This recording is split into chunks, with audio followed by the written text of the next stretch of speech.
All right, thanks, April. Eric is out on the Mississippi River this morning, getting a first-hand look at the action on this National Maritime Day.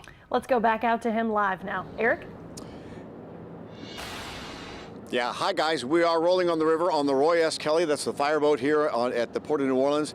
And behind me are the two cranes we had talked about earlier. These are the giant cranes. These are the 100-foot cranes. They have two more of those coming up.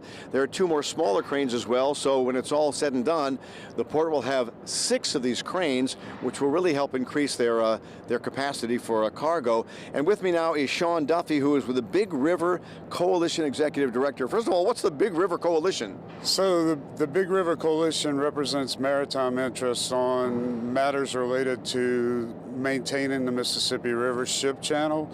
We deal with a lot of dredging issues. The project to deepen the Mississippi River to 50 feet is one of our projects that we helped revitalize with the Corps and Louisiana Department of Transportation. And let's talk about dredging the river, because with the new capacity that they'll have with all these giant cranes to bring more cargo in, offload, onloading, you guys are working on a big dredging project, or at least you hope to be working on one pretty soon for the river. Well, I'd say we've been working on it for 7 years now. It really started back in 2012.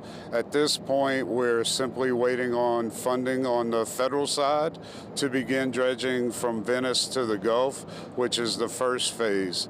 And the state of Louisiana has declared they have the non-federal portion, their portion, to help that project move forward. And we're looking at the river right now. It is really high. What does that do? Does that affect maritime travel here? Because when the river's this high, I assume some ships can't get under the bridge.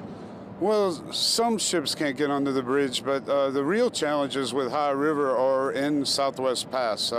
We have a high amount of sediment. The sediment outweighs the buffer of the water, so we've been dredging in Southwest Pass since November, and we'll be down there for another couple of months, just maintaining the ship channel. So with the extra water, you get extra sediment, and we have to remove that to keep commerce moving. And you know, we were watching earlier this morning as a massive ship was going under the Crescent City Connection bridges, and I thought about, you know, that was kind of close, but this is not a situation where we could have like the Sunshine Bridge where something could hit it.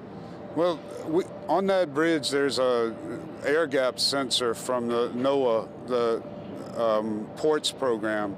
So there's a real-time feed, like an electronic tape measure, if you will. So the pilots and vessel agents and maritime professionals moving the vessel know what that clearance is. So there's no guessing? There's no guessing. They know within a couple of inches whether they can come up or not, and they check it repeatedly. All right, Sean, so the river is alive and well. I talked to the captain of the Roy S. Kelly. He said actually when the river is high like this, it's easier for him to maneuver his boat. It depends on who you talk to. You know, it's easier in one way and maybe a little quicker in the other. But what he's really relaying to is that we have maritime professionals operating the boats, the towboats, the ships, the pilots, the tugboats, and that we depend on them delivering.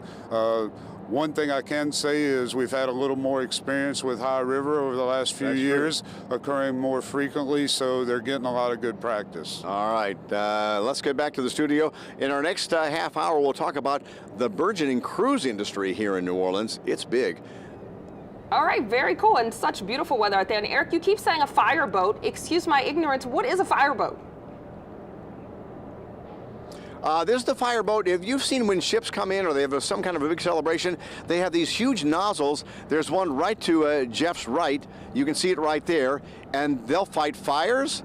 They'll also do water displays. We may have to shoot that out for you in a couple of minutes just so Sheba can see what a fireboat looks like when it's in operation. Oh, very cool. Perfect. Yeah, we'd love that. All right, thanks, Eric. We'll check back in with you in just a few.